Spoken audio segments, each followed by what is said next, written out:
and I'm going to be talking about the etiology and reservoirs of the measles virus.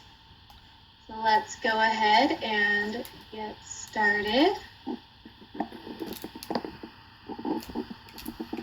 The measles virus, presented by me, Megan Ranieri, Mackenzie Redford, and Steve Redford. Measles, also known as rubeola, not to be confused with rubella, is an acute infection caused by the measles virus. The morphology of the virus is envelope. The envelope has hemagglutinin and fusion glycoprotein spikes. The genome is RNA, specifically negative sense RNA. This virus is easily destroyed by light, high temperatures, UV radiation, and/or disinfectants. The strains can be differentiated by the genome sequence to distinguish between the vaccine from the wild-type virus. The genome sequence is also used to evaluate the origin of imported cases. Measles is among one of the most contagious diseases, as it infects 90% of susceptible hosts that are exposed to the virus. Humans are the only natural host for the virus. No other reservoirs can contract the disease, such as dogs, cats, birds, etc. The virus usually infects small children, individuals with immune deficiencies, and individuals who were born after 1956 who did not receive the recommended 2-dose vaccination. Those who were born in 1956 and earlier are assumed to have had measles. Every year, hundreds of thousands of children die from measles, about 385 per day. Since the year 2002, worldwide deaths have decreased 74%. However, it seems that the developed countries are now needing more education than the delayed countries. One of the reasons for this, our parents are opting out to have their children vaccinated due to the unfound fears of autism being connected to vaccines. Hello, I'm Mackenzie Redford, and I will be explaining the signs and symptoms and transmission of measles. Signs and symptoms. A person that is showing signs of measles will have a mild to moderate fever at first with a persistent cough that doesn't produce much. Will have a runny nose, inflamed red eyes, a sore throat, and a headache. Incubation period is 10 to 14 days. After a few days into the incubation period, the person typically spikes a fever to over 104 degrees. Eventually, a skin rash will appear, which has small raised red dots that break out and can run together and give the skin a splotchy appearance. The rash will start at the face and head of the person and run down the entire body. Transmission. Measles is a highly contagious virus. 90% of people who are not immune and who get exposed will become infected. Measles thrive in the nose and throat of infected people.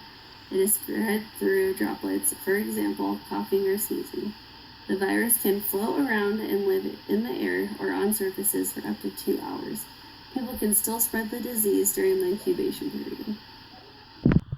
So now we are going to be sharing a video with you that talks about measles and why it's important for the vaccination to still be around today. Here in the US, a disease that was all but extinct has made a comeback. Talking about measles. It usually starts with flu-like symptoms and a raised rash on the face, followed by inflammation of the eyes, and then fever is as high as 40.5 degrees Celsius, that's 105 Fahrenheit, and in the very young, brain damage, hearing loss, and even death. This disease has been so rare in the US that it was pretty easy for scientists to figure out where the outbreak started. In December, a person carrying the measles virus visited Disneyland in California. Now, more than 100 people have been infected, and it's spread to to 17 states. Now, yeah, 100 people might not sound like a lot, but keep in mind that that is twice the number of cases the U.S. usually sees in an entire year, and that the outbreak is only 2 months old. Now, the Centers for Disease Control is concerned that the outbreak could gain a foothold unless more people are vaccinated. So, how does something like this happen? I'm Hank Green, and this is SciShow News.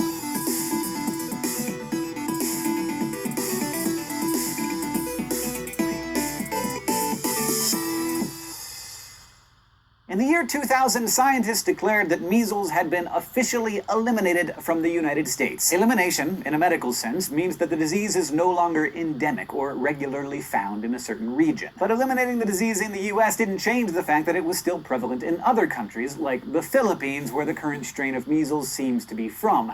And it remains a leading cause of death among young children worldwide. Though, thanks to vaccinations, worldwide measles deaths have decreased 78% in the last 10 years. Measles is a viral disease that's communicable through airborne droplets of water, just like the flu, and the viruses can linger on surfaces for a couple of hours. One infected person will infect, on average, 12 to 18 other people. That's one of the reasons why this outbreak has spread so rapidly. But of course, there is a vaccine for measles. It's been around for 50 years. It uses a small amount of live measles virus that's been weakened by a process called cell culture adaptation. This process basically genetically modifies the virus by allowing it to grow inside of some kind of medium that isn't human cells. In the case of the measles vaccine, we do this basically with like chicken embryos in a petri dish. After a while, the virus adapts to infecting chickens, and these adaptations make it less virulent to humans. While a natural measles virus reproduces thousands of times during an infection, a weakened virus can only reproduce about 20 times inside of a human host. That's just enough that it doesn't cause any symptoms, but it does stimulate an immune response in our bodies, which allows us to produce antibodies. Throughout the rest of our lives, those antibodies will be able to identify a measles virus so that our immune system can be awesome at destroying it. But the system isn't quite perfect. 3 to 5% of the population can still contract measles even if they're vaccinated. And yet, if a high enough percentage of the population is immunized, the virus can't spread. Instead of each infected person creating 12 or 18 new disease vectors, the average person creates less than 1 new disease vector, and thus the outbreak just doesn't happen. This, my fellow herd members, is called herd immunity. And it means that an entire community can be protected even if a few of those members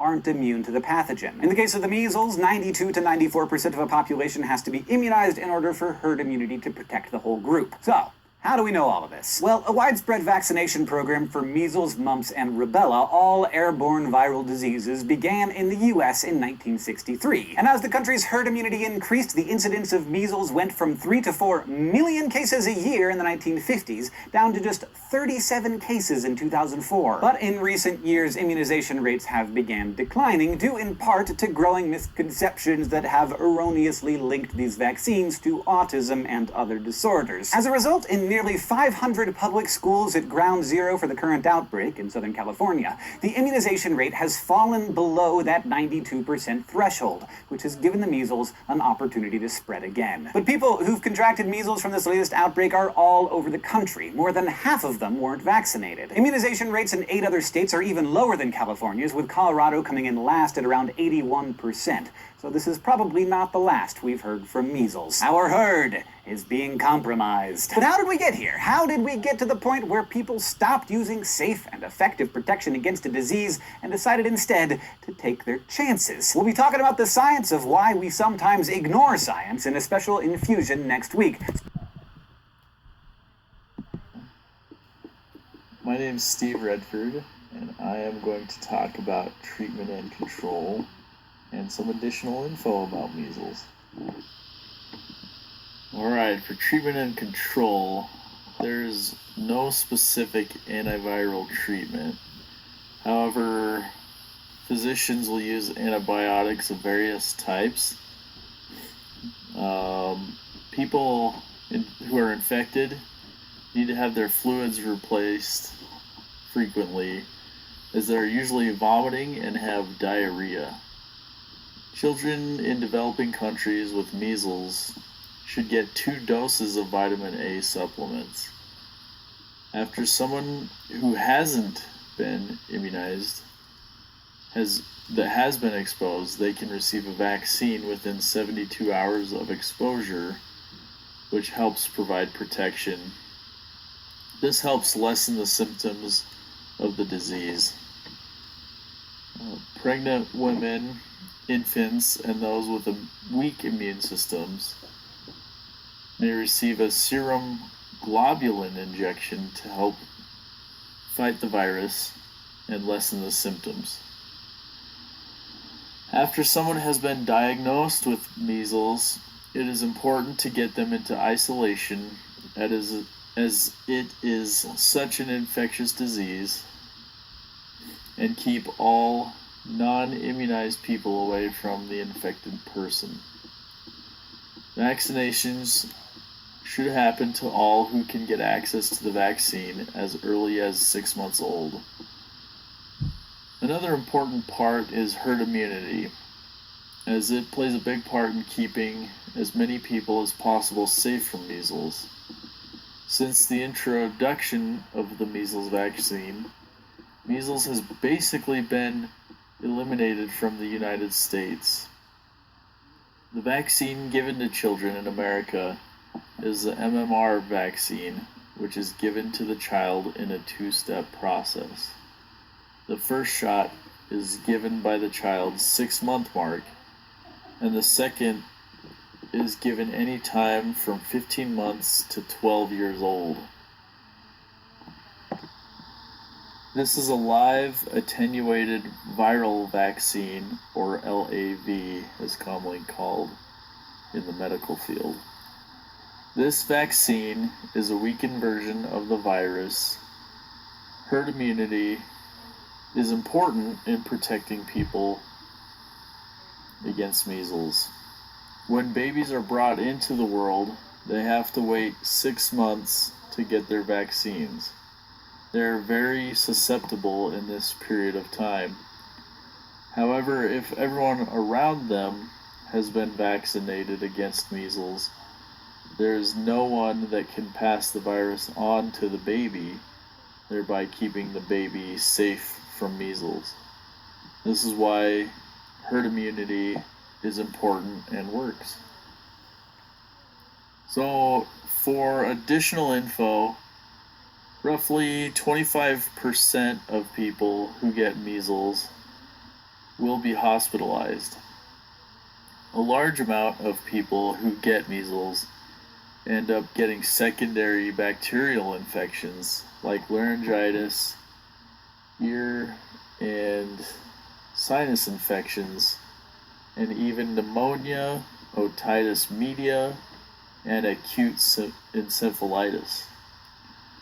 The worst case scenario, of course, is that measles will cause intellectual and neurological impairment and eventually coma and death.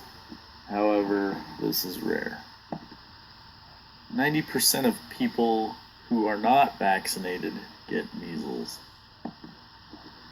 As Megan said, a lot of people in developing countries are choosing not to vaccinate their children, which just doesn't make sense because it's not founded on scientific principles.